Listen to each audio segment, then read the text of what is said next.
𝗦𝗘𝗦𝗧 is one of the pioneering producers for that drum funk and chop-ish sound of jungle and drum and bass. With his relentless chopped up breaks, his deep heavy subs and atmospherics, there's no one other that sounds as unique as the mighty 𝗦𝗦𝗧. In this video, we're gonna reproduce his collaboration with Nucleus called Love Her, one of the defining chop-ish tunes of the 2000s. Let's dive in.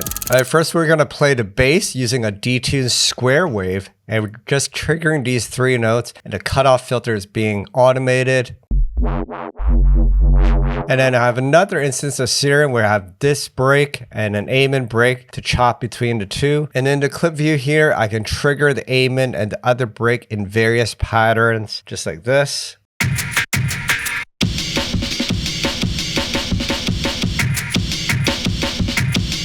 And then play it together, you have this.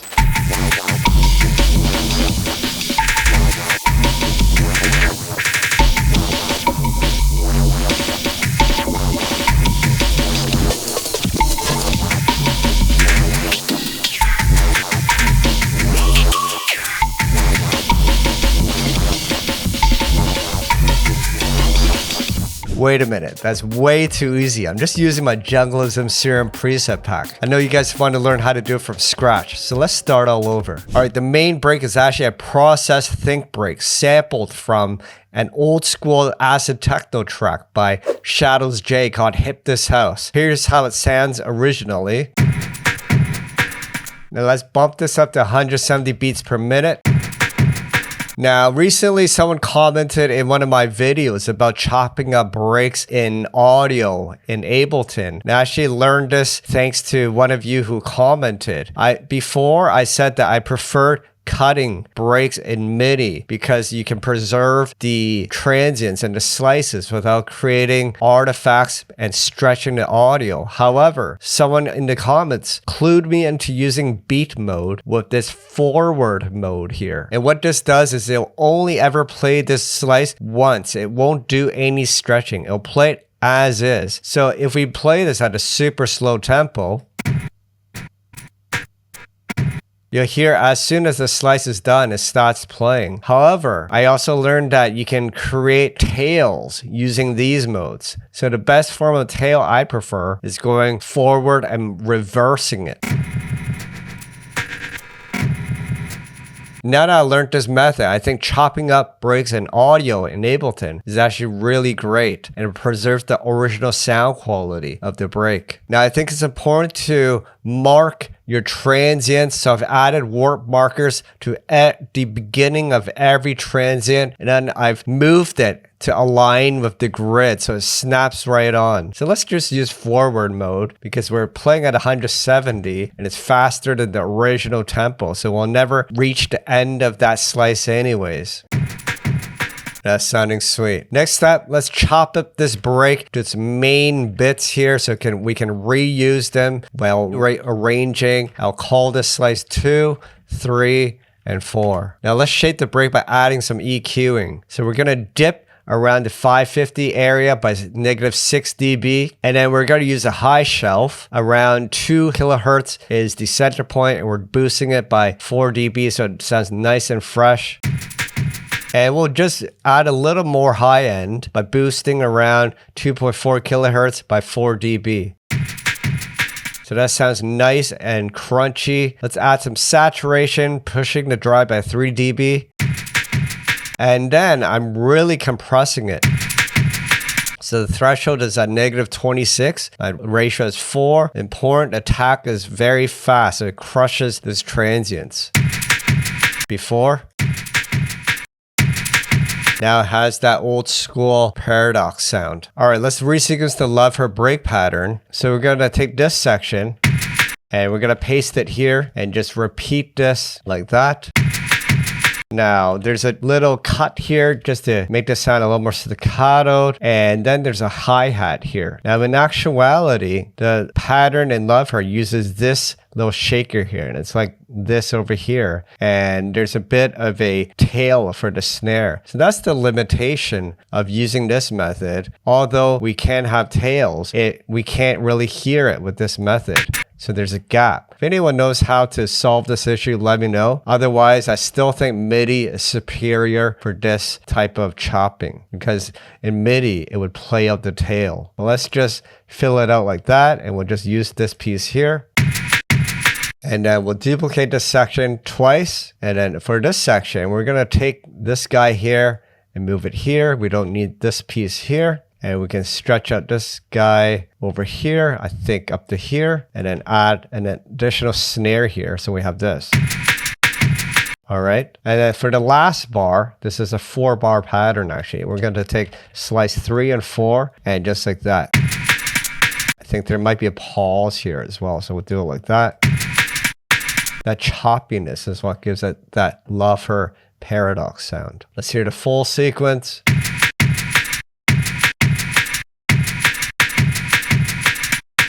And then onto the 𝗙𝗛𝗏 break. All right, the 𝗙𝗛𝗏 break I'm using is sampled from DJ Gunshot's Wheel Up. Now it's pitched down by 3 semitones. I'm using the beat mode again, where I'm locking all the transients. And let's open up an EQ, and we're gonna boost the 3.5 kilohertz area by 6, and a slight boost around 5K area. Again, some heavy compression. And this time I sliced it up into 4 slices. So I have the kick, the snare, this little syncopated fill here. I like to call it the shuffle, and the snare followed by the shuffle. And the pattern goes like this. We're going to take 1, and then we're going to take 4, and then we're going to take this section and repeat it here like that. And then we're just going to take this little double kick here and just take 1 hit and drop it down to this slice here. So now we have this. And then we're going to take 1 and 2, paste it, and then take number 3, paste it. Now we have this. All right, the main bass is simply a square wave, and we can detune it by around 3 or 4. And then there's a filter. Simply, there's this movement here. This is 1 bar going up and down on the filter cutoff, so it kind of adds some opening of that filter. And the notes is simply playing an F sharp. Now for some grit, we added some distortion with the rift. And then I'm adding some echo only on the top end. Using this filter here, I'm adding a high pass around 400 Hertz, so none of the sub bass is getting echoed. Now this part here is better done in automation. If you can map the cutoff to a knob on your MIDI controller, it would make it a lot easier. Essentially, we want to map it to a MIDI knob. So if you right click on the knob, MIDI learn, and then turn your knob, you can now map that to one of your macros on your controller. So I'm spinning one of my knobs here. You can't see it, but then you can play this live and record it doing one of these.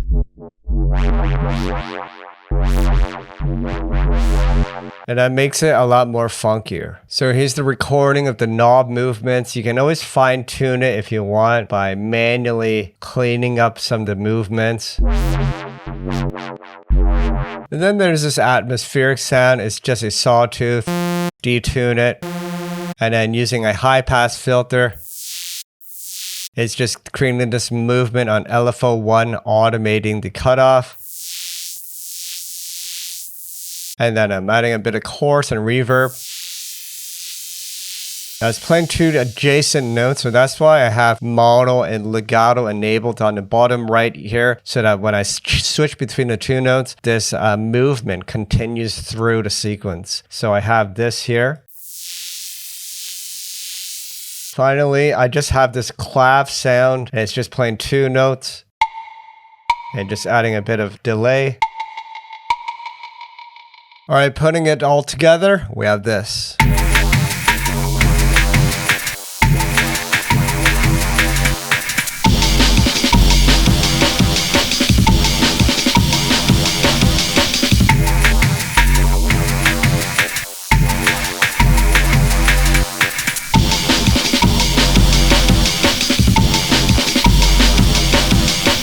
call the jungle police, I think I just committed a crime. Hope you guys enjoyed watching me recreate this massive jungle chop bitch tune like Nucleus and Paradox. Taking the techniques with chopping up the breaks, processing, as well as that wobbly sub bass. My name is 𝗦𝗦𝗧𝗏, music producer of over 25 years with releases on Metalheadz, Hospital Records, and Critical Music. If you're looking for a massive jungle pack, check out my upcoming Jungleism Season 2 preset pack, which is packed with amazing breaks, all meticulously chopped and mapped to various effects and macros designed by yours truly. You can learn more about Jungleism as well as plenty of other sample packs, preset packs, and Ableton kits for drum and bass and jungle production at deviantaudio.com. Learn more down in the links below. To see more video about chopping up aiming breaks, check this playlist up here. To learn more about how to arrange jungle and drum and bass, check this playlist up here. Alright guys, thanks for watching, and until the next video, stay creative and peace out.